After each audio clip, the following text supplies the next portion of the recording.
आदाब नाजरीन, आइए देखते हैं 18 अगस्त की टॉप हेडलाइंस।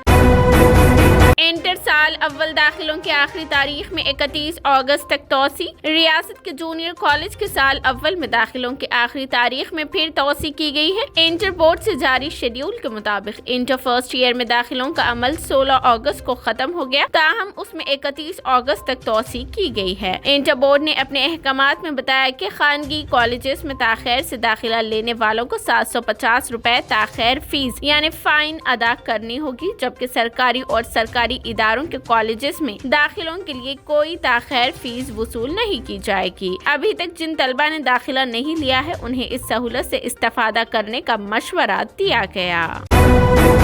नाजेबा रिमार्क्स पर रेवंत रेड्डी की सिक्योरिटी में कमी। पुलिस के खिलाफ रिमार्क्स पर महकमे पुलिस ने सदर तेलंगाना प्रदेश कांग्रेस व रुकने पार्लियामेंट रेवंत रेड्डी की सिक्योरिटी घटा दी। बतौर एहतजाज रेवंत रेड्डी ने 1+1 की सिक्योरिटी महकमे पुलिस को वापस कर दी। जराये से पता चला कि रेवंत रेड्डी की सिक्योरिटी पर मामूर पुलिस ओहदेदार चाहशुमे से बगैर इतला गैर हाजिर थे। गांधी भवन में इजलास में पुलिस के खिलाफ रिमार्क्स करते हुए रेड डायरी में उनके नाम तहरीर करने 100 दिन के बाद कांग्रेस के हुकूमत कायम होने पर उनके खिलाफ कार्रवाई का इंतबाह दिया था। इस रिमार्क्स के बाद उन्हें फराहम की गई सिक्योरिटी के गनमैन ड्यूटी से गैर हाजिर थे। माजी में रेवंत रेड्डी को 4+4 सिक्योरिटी दी गई थी, जिसको बाद में घटाकर 2+2 कर दिया गया।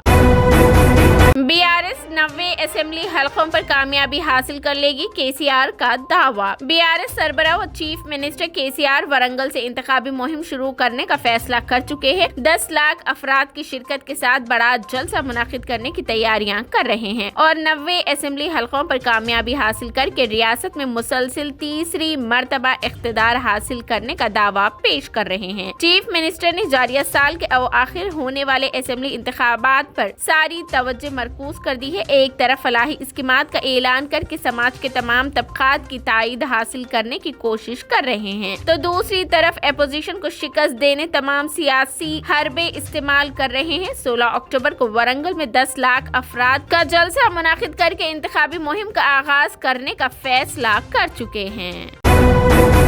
जर्नलिस्ट वेलफेयर फंड के तहत दरखास्तों की तलबी। तेलंगाना मीडिया एकेडमी के सदर नशीन अलम नारायण ने कहा कि जर्नलिस्ट वेलफेयर फंड के जरिए माली इमदाद के सिलसिले में मुतवफ़ी सहाफ़ियों के अफराद खानदान की जानिब से दरख्वास्तें कबूल की जाएगी। उन्होंने कहा कि दरख्वास्त फॉर्म को पुर करते हुए मुताल्लिक़ा जिला ऑफिसर इत्तलात व ताल्लुकात आमा के जरिए एकेडमी को रवाना की जा सकती है। दरख्वास्त के साथ मुतवफ़ी सहाफ़ी का death certificate, income certificate, journalist शनाख्ती कार्ड और दीगर तफसीलात पेश की जाए। माली इमदाद के लिए हादसात में जख्मी या फिर मुख्तलिफ औरास का शिकार सहाफ़ी भी दरख्वास्तें दाखिल कर सकते हैं। गवर्नमेंट सिविल सर्जन डॉक्टर की जानिब से सर्टिफिकेट पेश करना होगा। ऐसे अफराद जिन्होंने माली इमदाद के लिए पहले ही दरख्वास्त दाखिल कर दी है उन्हें दाखिल करने की जरूरत नहीं है। एकेडमी से एक मरतबा इमदाद हासिल कर चुके खानदान और पेंशन हासिल करने वाले अफराद भी माली इमदाद के लिए अहल नहीं है। माली इमदाद के लिए दरख्वास्तें 21 अगस्त से कबल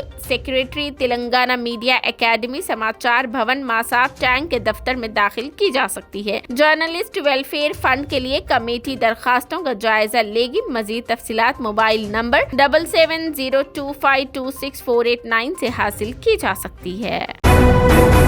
दलितों को 10 लाख और मुसलमानों को महज 1 लाख, कहां का हुआ इंसाफ। निजामाबाद के बीजेपी रुकने पार्लियामेंट डी अरविंद ने हुकूमत से सवाल किया कि दलितों के लिए 10 लाख और मुसलमानों के लिए महज 1 लाख रुपए की इमदादी रकम की मंजूरी कहां का इंसाफ है। डी अरविंद ने जलसे आम से खिताब करते हुए कहा कि असेंबली इंतखाबात करीब आते ही चीफ मिनिस्टर केसीआर को अचानक मुसलमान याद आ गए। दलित बंधु की तरह मुस्लिम बंधु स्कीम का ऐलान किया गया, जिसके बाद गरीबों को 1 लाख रुपए की इमदाद देने का फैसला किया गया। उन्होंने कहा कि दलित बंधु के तहत 10 लाख रुपए फराहम किए जा रहे हैं, लेकिन मुसलमानों के साथ जामदारी अफसोसनाक है। उन्होंने कहा कि दलित समाजी और माशी तौर पर पसमानदा है, जिनकी आबादी तेलंगाना में 15% है। मुसलमान भी समाजी और माशी तौर पर पसमानदा है और उनकी आबादी तकरीबन 14% है। जब दोनों तबकात की पसमानदगी और आबादी में कोई फर्क नहीं है, तो फिर इमदादी रकम के मामले में फर्क क्यों?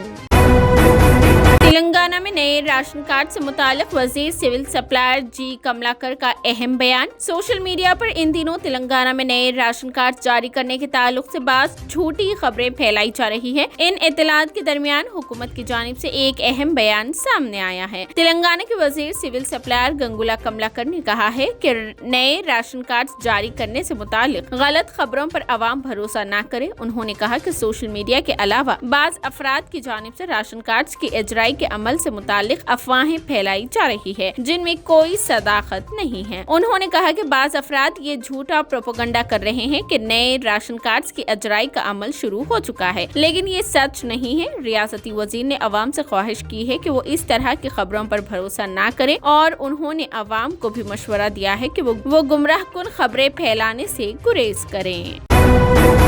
موبائل سم کارڈ کی فروخت پر مرکزی حکومت کے سخت قوانین، پولیس اور بائیو میٹرک ویریفیکیشن ہوا لازمی۔ مرکزی حکومت نے موبائل کے سم کارڈ فروخت کرنے والوں کے لیے پولیس اور بائیو میٹرک ویریفیکیشن لازمی کر دیا ہے۔ حکومت نے بہت سارے کنیکشن ایک ساتھ جاری کیے جانے پر بھی روک لگانے کا فیصلہ کیا ہے۔ وزارت ٹیلی کمیونیکیشن کے نئے قواعد سے میڈیا کو واقف کرواتے ہوئے ٹیلی کمیونیکیشن کے وزیر اشنوی وشونو نے کہا کہ سم کارڈ فروخت کرنے والے سبھی ڈیلروں کے لیے رجسٹریشن بھی لازمی ہوگا۔ انہوں نے کہا کہ یہ اقدامات سائبر جعلسازوں، دھوکے بازی کرنے والوں کے کالز پر نظر رکھنے اور سیل فون استعمال کرنے والوں کو تحفظ فراہم کرنے کے پیش نظر کیے گئے ہیں۔ وزیر اشنوی وشونو نے کہا کہ اس فیصلے سے سم کارڈ کی فروخت اور ایک ہی شخص کو ایک سے زیادہ سم کی فروخت بند ہو جائے گی اور سم اسپیمنگ میں بھی کمی آئے گی، جبکہ اب تک 52 لاکھ موبائل کنیکشن بند کیے جا چکے ہیں۔ انہوں نے کہا کہ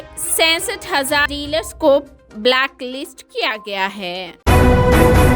حیدرآباد میں مسلم نوجوان کا بہیمانہ قتل کر کے نعش کو جلانے کی سنگین واردات کا واقعہ، اقلیتی کمیشن کی پولیس کو دی گئی notice. Telangana state minority commission نے ایک مسلم نوجوان کے بے دردانہ قتل کے واقعے پر commission police Rachakonda, deputy commissioner of police law and order Saroornagar و دیگر کو ہدایت دی کہ وہ 21 اگست کو دوپہر 1 بجے تلنگانہ اسٹیٹ مائنورٹیز کمیشن کے ریاستی دفتر میں شخصی طور پر حاضر ہو۔ کمیشن نے ممتاز بیگم ساکن بھگت سنگھ نگر فیز 2 سرونگر رنگا ریڈی کی شکایت پر 5 اگست کی رات دیر گئے ان کے لڑکے محمد عمران عمر 21 سالہ کو لکشمن سنگھ عرف سونو سنگھ ساکن سرونگر نے 2 ویلر کی مرمت کے سلسلے میں بات چیت کرنے اپنے گھر طلب کیا۔ اس کے بعد ان کے لڑکے عمران کو فون کرنے پر کوئی جواب نہیں ملا اور فون بند بتا رہا تھا اور وہ گمشدہ ہے۔ ممتاز بیگم 7 اگست کو پولیس سے رجوع ہوئی، تاہم پولیس نے کوئی کارروائی نہیں کی۔ 14 اگست کو انہیں ٹائمز آف انڈیا و دیگر اخبارات کے ذریعے معلوم ہوا کہ ان کے لڑکے کا قتل کر دیا گیا اور اس کے جسم کے 6 ٹکڑے کر کے جلا دیے گئے۔ مقتول عمران کی والدہ ممتاز بیگم نے بتایا کہ ان کے لڑکے کا بہیمانہ طور پر قتل کر دیا گیا ہے۔ متعلقہ پولیس نے ابھی تک کوئی کارروائی نہیں کی، جس پر وہ اقلیتی کمیشن سے فریاد کر رہی ہے کہ ان کے ساتھ انصاف کو یقینی بنائیں۔ گریٹر حیدرآباد میں خاتون کا قتل، نعش کو جلا دینے کی کوشش۔ حیدرآباد کے میر پیٹ پولیس اسٹیشن کے حدود میں ایک خاتون کا بے دردی سے قتل کر دیا گیا۔ پولیس ذرائع کے مطابق بالاپور علاقے میں واقع ایک خانگی اسکول میں 58 سالہ بوجما نامی خاتون واچ مین کے طور پر کام کرتے ہوئے اپنے شوہر کے ساتھ ایک کمرے میں رہتی تھی۔ پچھلے 10 دنوں سے اس کا شوہر نظر نہیں آیا، شاید وہ کہیں باہر گیا ہوا تھا، جبکہ گزشتہ 2 دنوں سے ایک 40 سالہ اجنبی شخص خاتون کے ساتھ نظر آیا۔ آج اچانک خاتون کے گھر سے دھواں اٹھنے پر پڑوسی وہاں گئے تو انہوں نے دیکھا کہ خاتون کی نعش فرش پر خون میں لت پت پڑی ہوئی تھی اور اس کے پاؤں جل رہے تھے۔ شبہ کیا جاتا ہے کہ حملہ خوروں نے خاتون کا قتل کرنے کے بعد نعش کو جلا دینے کی کوشش کی۔ قتل کی وجوہات کا فوری پتہ نہیں چل سکا۔ پولیس مختلف زاویوں سے تحقیقات کر رہی ہے۔ اسکوٹی فلائی اوور کی ریلنگ سے ٹکرا گئی، گاڑی سوار لڑکی برج سے نیچے گر کر ہلاک۔ حیدرآباد میں دل خراش حادثہ۔ حیدرآباد میں ایک تیز رفتار motor cycle high tech city علاقے میں فلائی اوور برج کے سائیڈ وال سے ٹکرا گئی، جس کے بعد گاڑی سوار لڑکی برج سے نیچے گر کر ہلاک ہو گئی اور اس کا ساتھی زخمی بتایا گیا ہے۔ یہ حادثہ کل ہائی ٹیک سٹی علاقے میں واقع فلائی اوور برج پر پیش آیا۔ تفصیلات اس طرح ہے کہ کولکتہ سے تعلق رکھنے والی سویٹی پانڈے نامی 22 سالہ لڑکی सिकंदराबाद में रहते हुए खानगी कंपनी में मुलाजिमत करती थी। जुमेरात की सुबह की अव्वलीन सातों में वो अपने दोस्त रायन के साथ स्कूटी पर कोकटपल्ली से आइका की सिमत जा रही थी। गाड़ी रायन चला रहा था। गाड़ी जब बर्क रफ्तारी से साइबर टावर फ्लाईओवर के ऊपर से गुजर रही थी, अचानक बेकाबू होकर रेलिंग से टकरा गई। जैसे ही गाड़ी फ्लाईओवर ब्रिज की रेलिंग से टकरा गई, नौजवान वहीं गिर पड़ा, जबकि लड़की जो पीछे की सीट पर बैठी हुई थी उछलकर फ्लाईओवर ब्रिज से नीचे गिर पड़ी। नौजवान और लड़की दोनों को इलाज के लिए खानगी हॉस्पिटल मुंतकिल किया गया, जहां इलाज के दौरान लड़की जख्मियों से जांबर न हो सकी।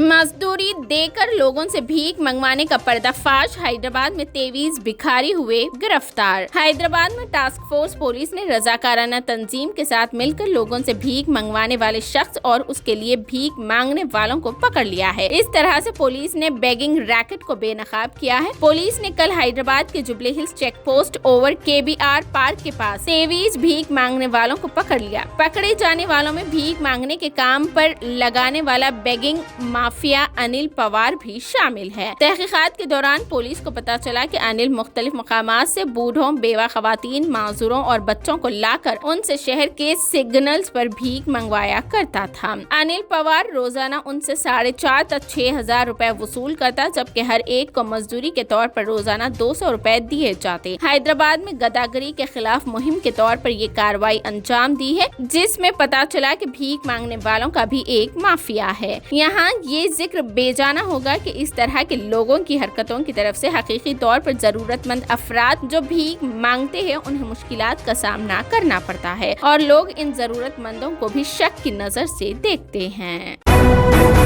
ये थी 18 अगस्त की top headlines. TVN 99 news channel को लाइक करें, शेयर करें, सब्सक्राइब करें और फेसबुक पर फॉलो करना बिल्कुल ना भूलें।